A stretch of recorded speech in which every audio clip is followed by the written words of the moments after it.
This is Priyadashni. I'm a CRM in Research Society. So we are very happy to have you in this afternoon, and we are very eager to learn about your inspiration and all that. So could you please share with us what led you to focus on rural livelihoods and water management? I mean, like what inspired you to do this journey in this period? Right. So, if in terms of the journey, I'll just first try to take you through a brief about my academic orientation and then try to go into that, what inspired me and all. So, I started my undergrad from Scottish Church College, University of Calcutta in Economics, Bachelor's in Economics. Then I moved to Pune, Symbiosis School of Economics for my MSc in Economics. My specialization that time was in development economics. Once I got done with my master's, I joined as an analyst in Ernst & Young in Bangalore. But the work was not very relevant to my interest because I've always wanted to be involved in social research and particularly in development sector. So after a brief stint of 6 months, I left my job in EY and joined as a consultant in BRLF. BRLF, just to give some context, Bharat Rural Livelihoods Foundation is a grant-making organization of the Ministry of Rural Development. It essentially works on tribal livelihood by supporting NGOs, both small and big NGOs, majorly in the CITB area. So I was part of the research team, and after a period of I think 2 to 3 months, I joined them as a regular employee in the research vertical. It was a very small team, a 3-member team, and that's when my actually journey in the development sector, rural livelihood space started. I worked there for around 3.5 years. Post that, I joined IMI, International Water Management Institute in Anand. I joined here as a research officer in rural livelihoods. It's been around 2 years that I've been working in IMI. So in terms of my academic orientation and the work that I've been doing, I think they have kind of cemented my, you can say, determination to continue working in this sector. And if we look at the larger reasons, so if you just look at livelihood sector in general, livelihood sector, so agriculture is the mainstay. Yes. In the livelihood, it continues to employ. If you look at the recent PLFS data, 46% of the labor force, still the largest sector. So it's imperative and important to work in this sector, whether you're working in research, whether you're working in program team or capacity building, whether you're working in research or a think tank or an NGO, civil society, government. But it's important to work as long as you're working, depending wherever one is working from. But that is again, so one major reason I feel the larger context, if you look at it, there is a reason to work. So that in itself can be act as a source of inspiration. And in the context of agriculture, one critical point or predicament when it comes to agriculture is the irrigation. So majority of the Nedson area is still rain-fed. If you look at this data, 46% roughly is irrigated, and that is also there is strong variability across states. So there is a need. So if you really wanting to improve the productivity of agriculture, it is extremely important to focus on irrigation or water management aspects when it comes to agriculture. So those larger reasons also sometimes acts as inspiration to not just join this sector but continuing to work in this sector. So I would say the present and past engagements and also the larger reasons would be inspiration for me to keep continuing work in this sector. That's really nice. Developed your interest in all these days in a stage wise, like from a different field, and finally going after livelihood. Thank you. Yeah, please go ahead, please. The different sector is really means a lot. Yeah, it means a lot. Initially, it was more of passion and less about logic. And then once you gain some experience, you use your logic and passion, then it becomes easier. But when you're making the switch, convincing your parents, it's not that. Everything is depending on mindset and even passion, right? So, Subhodeep, can you share an example of a project or initiative that you have particularly proud of? What role did you play, and what were the outcomes achieved? Yeah, I think the one that comes top of my head and I would rank it the highest. There is a work that we had done in 2020. So there was a scheme that BRLF research team was tasked to evaluate. It's called Grant-in-Aid scheme, where my Ministry of Tribal Affairs essentially deploys fund to around 100 voluntary organizations and NGOs. And these are NGOs or organizations which are supposed to support the management of residential schools, non-residential schools, and also mobile dispensaries or mobile ambulance, but in tribal areas. Those areas have to be tribal dominated areas. So our job was basically to evaluate the scheme to see what are the kind of loopholes and how the overall delivery mechanism of the scheme could be improved.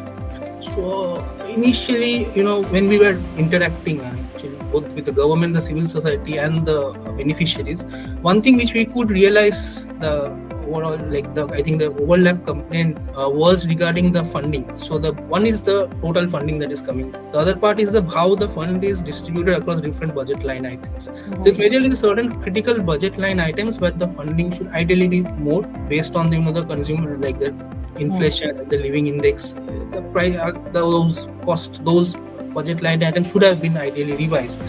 But it's not enough to go and tell the government that this is the scheme and you just have to improve the budget line items.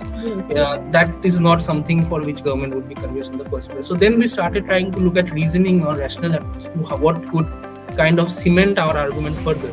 So that is when we came across this scheme, similar scheme, granted it, but by Ministry of Social Justice and Empowerment. Here the scheme is majorly geared to support SC and OBC, so schools where they are dominating in they are the major beneficiaries. Now, if you look at the mapping of all these schools across the country, a lot of these schools are in very similar geography. So you might have a SC family, you might have a tribal family.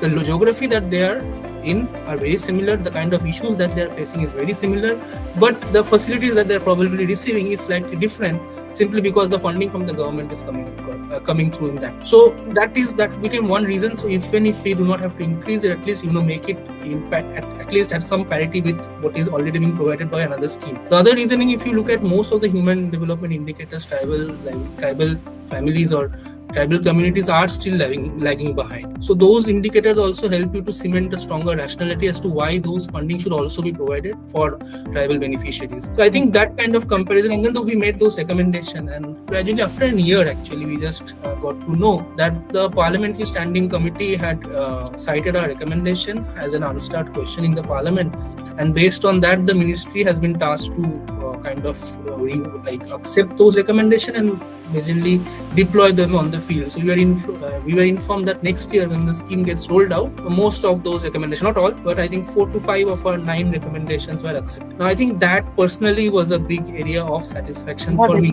That's a good number. I think that is out of 9 at that level is true. Yeah, I think I would say that is an area of satisfaction, because one thing is that it's difficult to actually influence policies through the work that we are doing regularly. We do a lot of research as researchers, I can say, but it's not that all our research is actually going on to influence the policy. Not really. Even this project was actually not technically in livelihoods. Also, it was not essential in research project. So I think those factors also kind of probably help. But at the same time, I think with research, policy influence might not be your first objective, but when you're doing such impact evaluation studies, if you're at the right place at the right time with the right people, probably even in the short span of time, some impact could be made. So I think that is one thing in my career that I really fondly look back at. Yeah, well said. The impact evaluation matters a lot. So I'm Hannah. I'm the CRM of ESTAH Society. So it was so nice to hear your thoughtful inputs. And now I'm going to ask the further questions. In your opinion, what are the most effective strategies for building climate resilience in rural communities? So if you look at the present, focus area of this sector, there is a lot of focus on renewables. Particularly, I would like to single out solar-based irrigation, solarization of agriculture. When we talk about solarization in agriculture, essentially we are also talking about diesel replacement. These are the areas that essentially one is targeting for solarization. These are also very diesel dominated areas. So I think when we talk about climate resilience in the context of agriculture, solarization is definitely one aspect where one should be where organization should be more collaboratively working. IMI has been doing. Anand has a history of working extensively and being one of the early starters actually of working in this scope of solarization in agriculture. So one thing is the diesel replacement, but also overall it is also trying to promote affordable irrigation, providing affordable irrigation to farmers.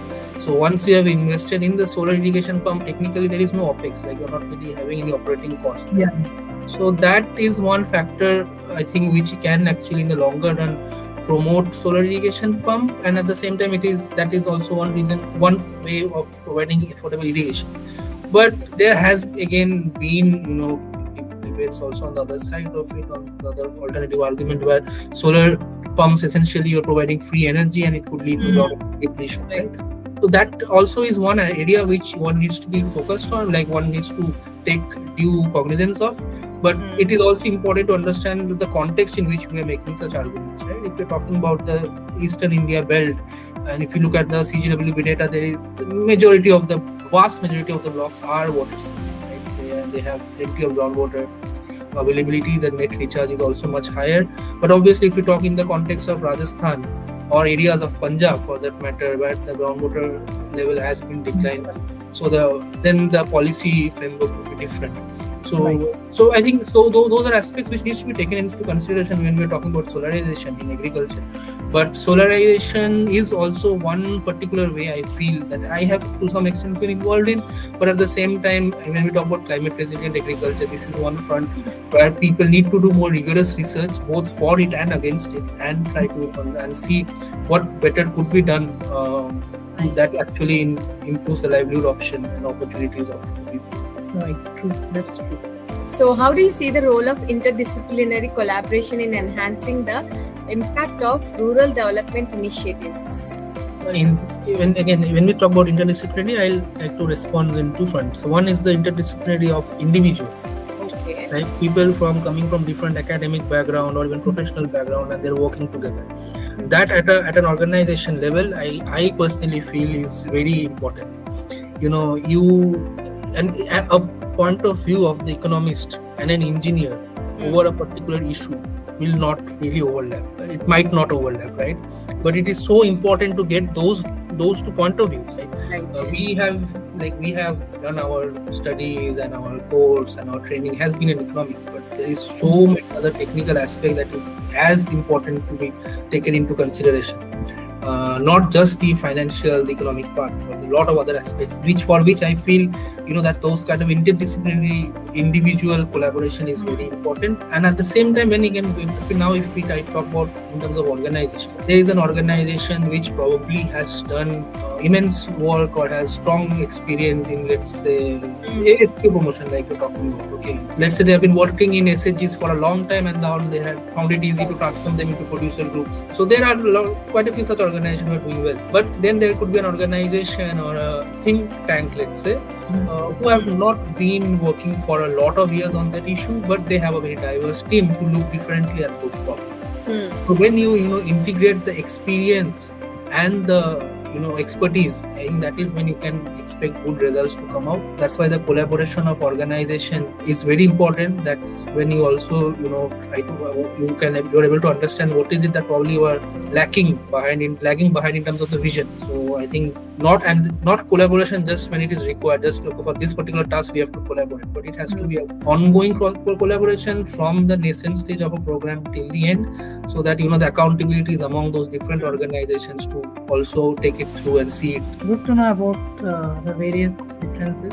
Subhodeep, I would like to know, as an individual, so you have heard about whatever you got to know from Mr. Rao and whatever we were discussing in this couple of days. What is your opinion about collaborating with us in terms of being a mentor or a knowledge partner or being a coach? Can be anything. And what is just your opinion? We would like to know, so that in future, if there are anything coming up and all, we can approach you. You can also go ahead and think about it. So as per you, what is that interest you? Oh, I am definitely, Tanushree. I think that there could definitely be scope of collaboration, I understand from the discussions and from you with Mr. Rao that you also have interest in working in livelihoods in agriculture. These are obviously very large domains in itself, but there could definitely you could identify areas of mutual interest where whatever capacity we could be working together. And obviously I based out of Gujarat. Probably in coming days I'll be based out of Delhi, but obviously there's that discourse and the discussion, and I think that is more important to keep that going on, so that when there is opportunities of effective collaboration, that happens seamlessly.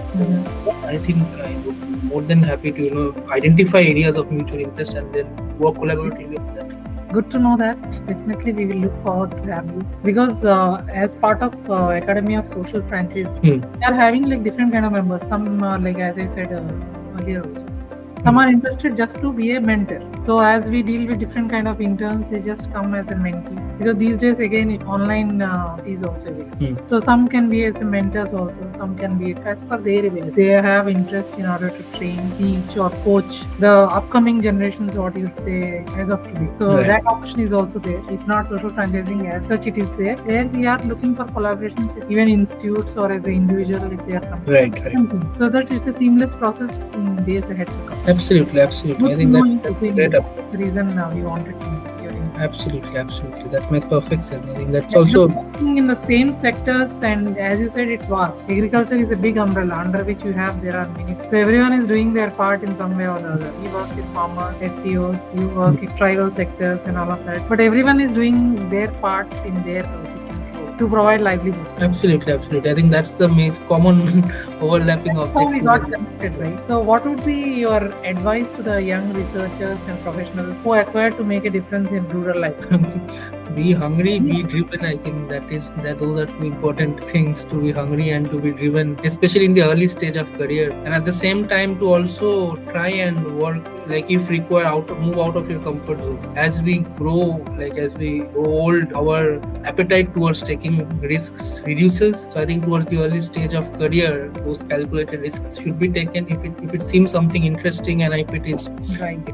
Especially a very early stage of career, if it seems something interesting that you would be wanting to do, you would enjoy doing. I think even if it means probably relocating to a new place, working with a new kind of people and everything, moving out of your comfort zone, that people should take up, I feel, because there is no failure, and eventually either you will learn or you will still either you learn less or you will learn more, but you will still learn, right? Very true. So I think at the early stage of career, it's important to take those calculated risks, have that drive and hunger to, and believe in what we are working, even like what the larger goal is. Sometimes when we get engrossed in our day-to-day work, I think the larger vision of why we all, even probably a lot, not all, but probably a lot of us joined this sector in the first place, that vision kind of get diminished because we are so engrossed in it. In the social sector, passion is the most important, is what I felt as well. Yeah. Thank you for your wonderful insights. It's a pleasure to Thank you so much for having me over. Anything, then definitely I'll get in touch with you or call, and we can see how we can collaborate and take it forward. Sure. Thank you, Priyadarshini, Hannah, Tanushree. Thank you so much, Mr. Basu. It's really inspiring to us, your journey. Thank you. Really privileged to have you here.